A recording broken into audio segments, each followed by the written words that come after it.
अस्सलाम वालेकुम दोस्तों, मेरा नाम डॉक्टर लियसगर है और आज की इस वीडियो में हम डिस्कस करने जा रहे हैं most important topics of chemistry MDCAT.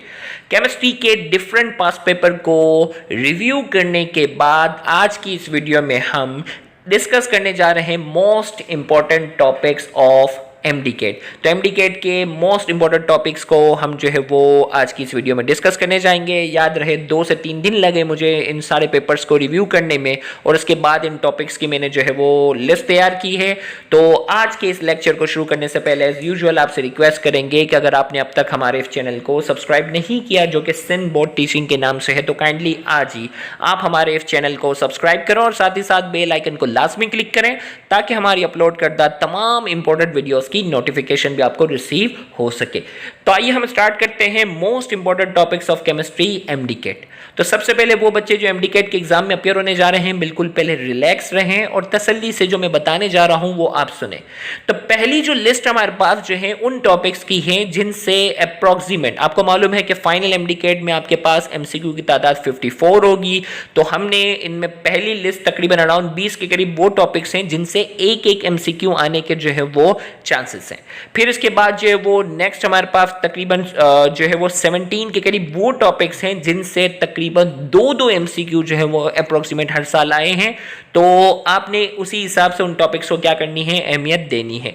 1 MCQ from each topic, जिसमें सबसे पहले बेसिक कॉन्सेप्ट जो आपके स्टार्टिंग के हैं, जिसमें मोल, लिमिटिंग रिएक्टेंट, इसके कॉन्सेप्ट को आपने क्या करना है, रिकॉल करना है। इनके फॉर्मूलेस को, जिसमें छोटे छोटे न्यूमेरिकल्स होते हैं ना, जस्ट रिवाइज करना है, ज़्यादा टेंशन नहीं लेना। एवोगैड्रोस नंबर की डेफिनेशन आती होगी, आपने जो इसके छोटे मोटे न्यूमेरिकल सॉल्व करना आते हैं तो बिल्कुल रिलैक्स रहें। इंपेरिकल और मॉलिकुलर फॉर्मूले के जो छोटे छोटे न्यूमेरिकल पास पेपर में आए हैं, बस उस पर नजरसानी करनी है, ज़्यादा इसको डेप्थ में जाने की जरूरत नहीं है।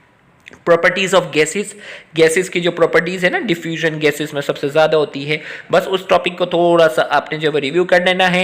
काइनेटिक मॉलिक्यूलर थ्योरी के जो पोस्टुलेट हैं उसको एक नजर रिव्यू करना है, उससे भी एक सवाल आता है। Types of solid, amorphous solid और क्रिस्टलाइन सॉलिड में क्या डिफरेंस है, उन डिफरेंसेस को आपने एक बार जो है वो रिव्यू कर लेना है। इसी तरीके से कॉमन आइन इफेक्ट की डेफिनेशन क्या है, कॉमन आइन इफेक्ट की एग्जाम्पल जो बुक में दी हुई है उसको एक नजर देख लें।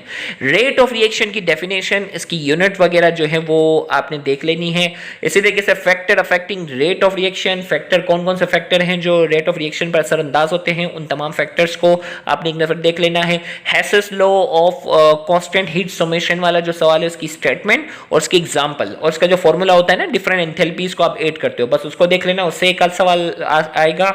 इलेक्ट्रोड पोटेंशियल, इलेक्ट्रोड पोटेंशियल की डेफिनेशन और इलेक्ट्रोड पोटेंशियल जो जिंक का है, कॉपर का है, उसकी क्या वैल्यू है, बस आपने वो याद रख लेना है। इलेक्ट्रोड पोटेंशियल ऑफ हाइड्रोजन जो है उसकी क्या वैल्यू है, बस आपने इसको सुपरफिशियल देखना है। Electrolysis, electrolysis of copper chloride की जो एग्जांपल दी हुई है वो आपने देख लेना है। इलेक्ट्रोलाइसिस में आपको मेजॉरिटी चीजें तो पता होंगी, क्लास 9 से पढ़ते आ रहे हो, एनोड कैथोड, एनोड पे क्या होगा, कैथोड पे क्या होगा, ये मोटी चीजें तो आपको पहले से अच्छे से उम्मीद करता हूं कि आपको आती होंगी, तो एक आध एमसीक्यू वहां से। फिर इसी तरीके से बॉन्ड एनर्जी, मैंने इससे पहले वाली वीडियो में भी कहा था कि यार इसकी वैल्यू याद कर लो। बॉन्ड लेंथ है, उसकी जो वैल्यू है वो चैप्टर 4 में दी हुई है, वो अच्छे से याद कर लो। Classification of organic compound, organic compound की जो क्लासिफिकेशन है उसको सिर्फ एक नजर देख लें आप। इसी तरीके से नोमेनक्लेचर, अब नोमेनक्लेचर किस किस के जो वो पास पेपर में बहुत बार आए हैं, अल्केन के नोमेनक्लेचर, अल्कीन के नोमेनक्लेचर, अल्काइन के नोमेनक्लेचर, अल्कोहल और फिनॉल के नोमेनक्लेचर जो है वो बहुत बार आए हैं। फिनॉल में वही है ना, बेंजीन के जो सब्स्टिट्यूट वाले जो है ना, ये आपने पास पेपर अगर रिकॉल किए होंगे तो आपको पता चला होगा कि पास पेपर में ये फिनॉल वाले भी नोमेनक्लेचर कई बार आए हुए हैं, तो इनको एक नजर आप देख लें। Last touch, classification of alkyl halides, alkyl halides की जो क्लासिफिकेशन है, कौन सा प्राइमरी है कौन सा सेकेंडरी है, ये आपने बहुत ज़्यादा डेप्थ में जाने की नीड नहीं है। इसी तरीके से अब जो हम टॉपिक बताने जा रहे हैं उसमें 2 एमसीक्यू हैं from each topic, most important topics हैं, जिसमें क्वांटम नंबर, क्वांटम नंबर की जो 4 टाइप्स है ना, उन 4 टाइप्स को याद रखना है, किसका क्या सिंबल है, किसका क्या फॉर्मूला है, उसको अच्छे से कर लो। इलेक्ट्रॉनिक कॉन्फ़िगरेशन अच्छे से रिकॉल कर लेना, क्योंकि इलेक्ट्रॉनिक कॉन्फ़िगरेशन की बेस पर ही आप S block, P block, D block, period, group ये निकालना होता है, ये आपको अच्छे से आना चाहिए। तो इलेक्ट्रॉनिक कॉन्फ़िगरेशन अच्छे से रिवाइज कर लो। गैस लॉस, गैस लॉस में आपके पास Boyle's law, Charles law, Avogadro's law, Graham's law of diffusion, Dalton's law of partial pressure, इनमें से आपके पास 2 से 3 एमसीक्यू जो है वो लाजमी होंगे न्यूमेरिकल की शक्ल में, कॉन्सेप्चुअल अंदाज में।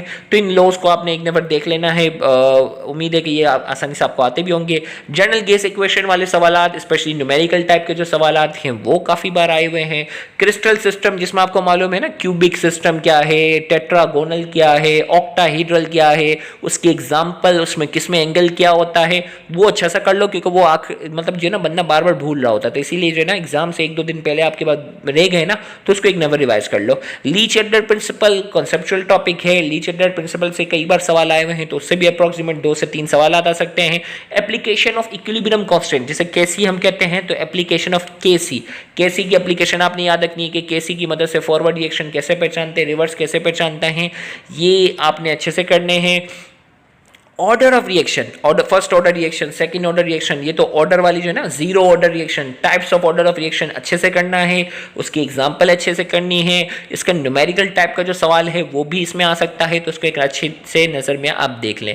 फर्स्ट लॉ ऑफ थर्मोडायनामिक्स बहुत ही आसान सा टॉपिक है, एक नज़र उसके फॉर्मूले को और उसके कॉन्सेप्ट को कि कब हीट की वैल्यू प्लस में लेते हैं, कब माइनस में लेते हैं, कब जो वो चेंज इन एनर्जी प्लस में लेंगे, कब माइनस में, थी मोटी मोटी चीज़ें आपको रिवाइज होनी चाहिए। ऑक्सीडेशन नंबर वाला जो सवालात हैं वो भी कई बार आए हुए हैं कि भाई फला में जो है वो जिंक की ऑक्सीडेशन नंबर बताओ, तो ऑक्सीडेशन नंबर को भाई कौन सी चीज़ें जिसके ऊपर +1 होता है, कौन से जो है वो जिसके ऊपर -2 होता है, किसके ऊपर +2 होता है, ये सारी चीज़ें आपने जो है रिकॉल करनी है। हाइब्रिडाइजेशन वाला जो हाइब्रिडाइजेशन का बेसिक कॉन्सेप्ट और हाइब्रिडाइजेशन की बेस पर जो आप शेप, बॉन्ड एंगल वगैरह जो बताते हो वो करना है।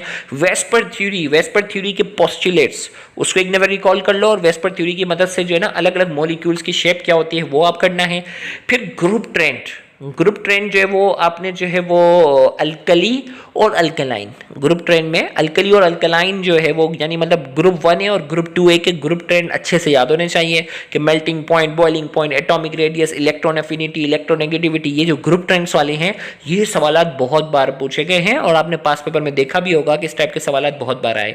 फिर इसके बाद जो वो कैरेक्टरिस्टिक्स ऑफ ट्रांजिशन एलिमेंट्स की जो वो बेसिक जो वो कैरेक्टरिस्टिक्स हैं और इसमें इनके जो है वो नोमेनक्लेचर वाली जो चीज़ें हैं ना, उसमें लिगेंड्स क्या है, जो वो मल्टी डेंटेड लिगेंड कौन से हैं, ये वाली जो मोटी मोटी चीज़ें हैं वो करनी है।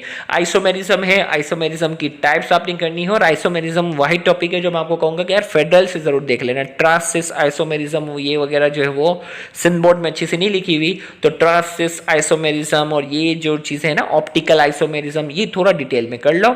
बाकी जो है वो बेंजीन है, बेंजीन आपको मालूम है कि स्टार्टिंग से हिस्ट्री ऑफ बेंजीन की प्रिपरेशन और इलेक्ट्रोफिलिक सब्स्टिट्यूशन वाले कौन से ऑर्थोपेरा डायरेक्टर कौन से मेटा डायरेक्टर है, ये जो है वो नाम अच्छे से याद रख लो, इसमें कंफ्यूजन नहीं होनी चाहिए। फिर से देखिए से जो वो एल्डिहाइड है वरना होता है ना एल्डिहाइड, कीटोन, कार्बोक्सिलिक एसिड, ये वाली चीज़ है ना, इसमें एल्डिहाइड जो है ना उसके रिएक्शन जो है वो बहुत बार आए हुए, तो उस पर वो कर लो। बाकी कीटोन और ये थोड़े रेयर हो जाते हैं, आ सकते हैं, ना की तो गुंजाइश नहीं, लेकिन इंपॉर्टेंट जो है वो ज़्यादातर एल्डिहाइड है। फिर इसके बाद जो वो एंजाइम्स में आपकी जो क्लासिफिकेशन है, एंजाइम्स जो डाइजेशन में एंजाइम जो वो किरदार क्या अदा करते हैं वो वाली सारी चीज़ें आपने करनी है।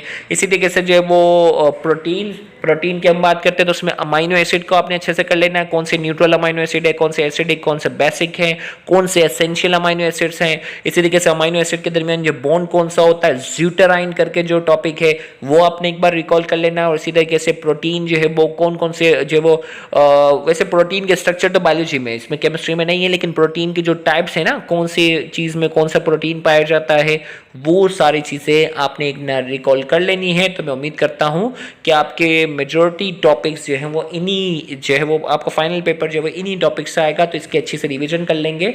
तो मैं तो इंशाल्लाह मुझे उम्मीद है कि आपका पेपर बहुत बहुत अच्छा जाएगा। तो दुआ में याद रखना। Thank you very much. अल्लाह हाफिज़।